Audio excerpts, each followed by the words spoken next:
Would you, for a moment, join me in a short time of prayer and meditation? Spirit of life, God of many names, mystery beyond naming, we gather in thanks for this good day, for this loving community, for the spring that's knocking at our door, for so many blessings. We are grateful.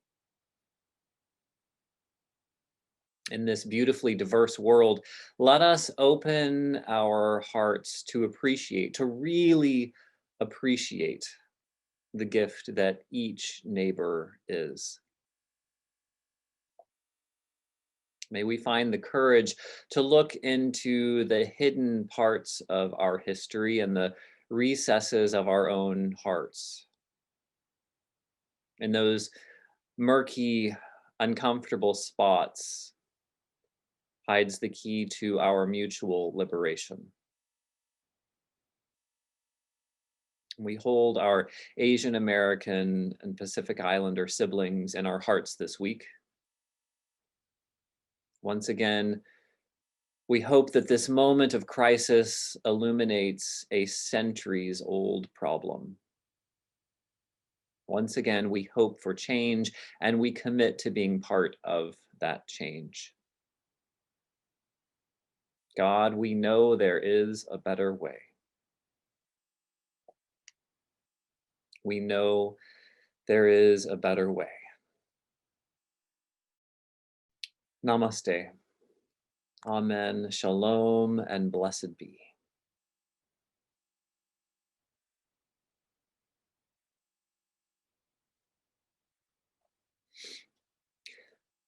A good friend of mine is the parent of a child who's about to enter middle school. This friend of mine immigrated to the United States several years ago, and she's lived as an adult here and experienced most of American culture. She didn't experience grade school here, though. All she knows of middle school is what she has seen in books and movies, and the horror stories that her American friends have shared with her. As a parent, she's worried. One possibility was to return for a few years to her home country of origin, not solely for the sake of her child's adolescence, but the opportunity to skip American middle school was a serious factor in the list of pros and cons of that potential change. I tried to tell her, it's not that big of a deal. We all survived. As I say this now, I realize that survival is a pretty low bar for a parent who wants what's best for their child. But survival is the word that comes to mind. Those years are just a relentless combination of bodies utterly rebelling and a social pressure cooker that you are never quite prepared for until you get there. In retrospect, the biggest challenge of those years wasn't anything that happened to me from the outside.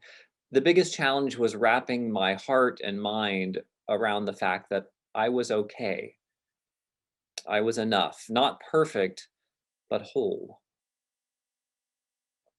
And that crushing lesson of adolescence is something that has to be relearned in very different ways over and over again. For most of us, respecting ourselves is a lifelong journey.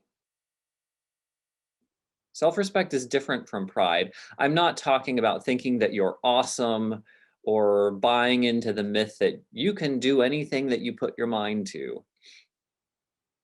I'm talking about really respecting the whole package of who you are, flaws and all. Knowing that even with those imperfections and broken places, that you are whole. Several of us recently read a book called In Later Years, Finding Meaning and Spirit in Aging. I highly recommend it as a resource for emotionally preparing for being a senior. It's also good for those who have parents and friends in that 70 plus age group.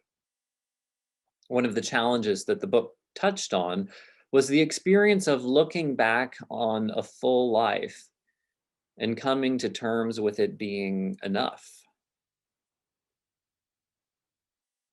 There are so many moments of these times of reckoning with self-respect.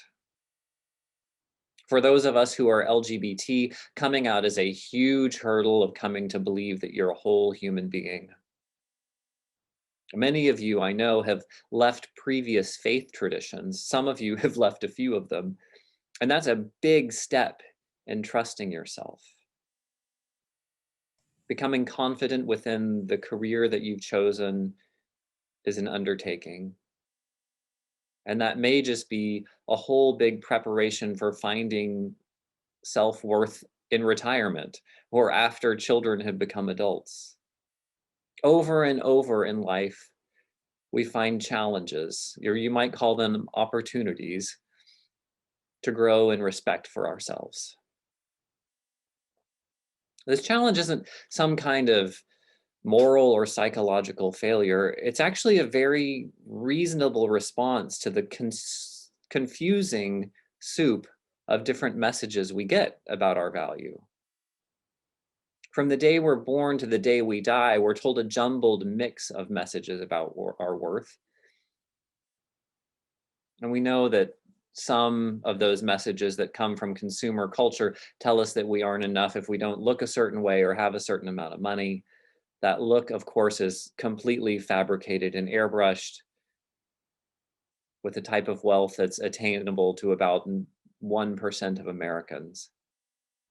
With some thought and effort, we can see through those messages most of the time. The bigger challenge to self-worth, though, comes in the form of conditional affirmations. As a young person, you might be celebrated for being well-behaved. You might be told you're good because you are smart. You are enough because you are attractive or successful. You are enough because you are kind. You are enough because you are X, Y, or Z positive thing. It's good to celebrate those characteristics. And yet our worth does not depend on any of those. We've all heard of unconditional love. When I think about it, though, unconditional love has to be one of the rarest elements on earth. It exists, but man, is it rare. Rarely are we ever told that our worth is inherent. And even less often do we actually believe it. Our first principle says that we affirm and promote the inherent worth and dignity of every person. There's nothing conditional about that. We don't have to be smart or wealthy or attractive or kind or even good. That is a big, bold claim that we just throw out there as if it's self-evident. We affirm the inherent worth and dignity of every person. I want to very, very quickly name some of the sources of our faith that help us land in that big, bold claim. When we take faith seriously, when we freely practice the tradition that speaks to us, religion can liberate us from the swamp of self-doubt. And each tradition has a different type of affirmation to offer. For those who believe in God, there is an incredible comfort in the limitless, abiding love of God. That's the beauty of a faith in something so big. God's love is always bigger and more powerful than our mistakes and inadequacies. There are an untold variety of different understandings of God, whether God is about justice or mercy or love or relationship or Jesus or Muhammad or a chosen people. There are so many different images of God. And within each one of those is a path of coming to peace with our own imperfect self. When we allow something else to be everything, we no longer have to. When we know that love pervades the universe, we know that there's room for us in it. The Buddha offered a very different approach. Buddhism cuts straight to the matter. It says, of course you feel inadequate sometimes.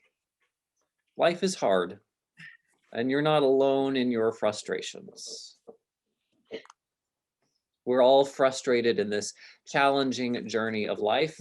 The best we can do is to calm. Hello.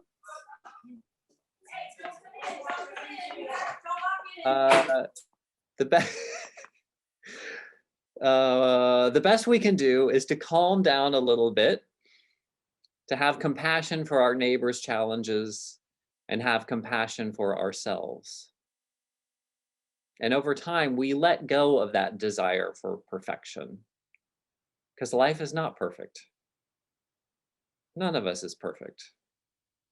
And that's okay. A different option altogether that may appeal to Tapestry community is grounded in the earth. Instead of having some bizarre expectation that we humans would be perfect, we remember that we're just part of the kingdom Animalia. Like our brothers and sisters with fur or scales, those who swim or those who fly, we're imperfect animals doing our best. We have moments of beauty, but most of life is scrappy. At home on this planet, our lives are rooted in nature. A flow of seasons, cycles of life and death. On this earth home, we belong here in this web just as we are, and it is good.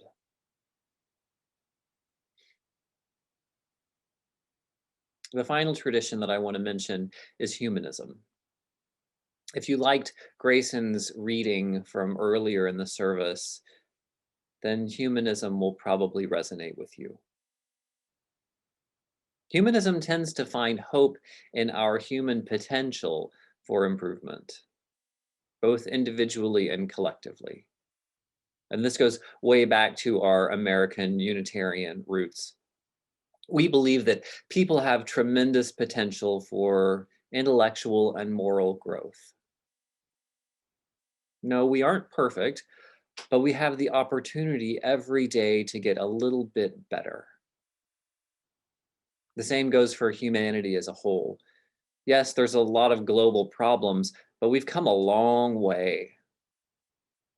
Famine, disease, violence have all dramatically decreased over the past several hundred years. It's a matter of remembering that the glass is half full, and there's a pitcher sitting over there that we can pick up and keep on filling this glass up if we choose. This Unitarian Universalist message of an inherent worth and dignity, living with self-respect, is hugely countercultural. Though it can happen, it's unlikely that reading a book is going to convince you, even a holy book. Though it's possible, it's unlikely that a sermon from myself or any other individual leader is going to convince you of your wholeness. The best tool for learning this lesson, this very first principle of our faith tradition, is building community where everyone is acknowledged and respected. Communities where we listen each other into speaking our truths. Communities where we not only celebrate the gleaming good moments, but also sit together compassionately through the challenging ones. No one is perfect. That doesn't mean you are ever not enough. Here in this beloved community, we aim to appreciate the uniquely beautiful gift of each and every person. Here in this beloved community, and with a little faith, we come to see and believe in our own unique gift. No one is perfect. That doesn't mean you are ever not enough. Amen. It's the custom of our congregation to share half of the donations collected on Sunday with an organization that shares our values. This month, that organization is called I Support the Girls. They collect undergarments and feminine hygiene products for women in need. So you can follow a link in the chat box to give online or via text.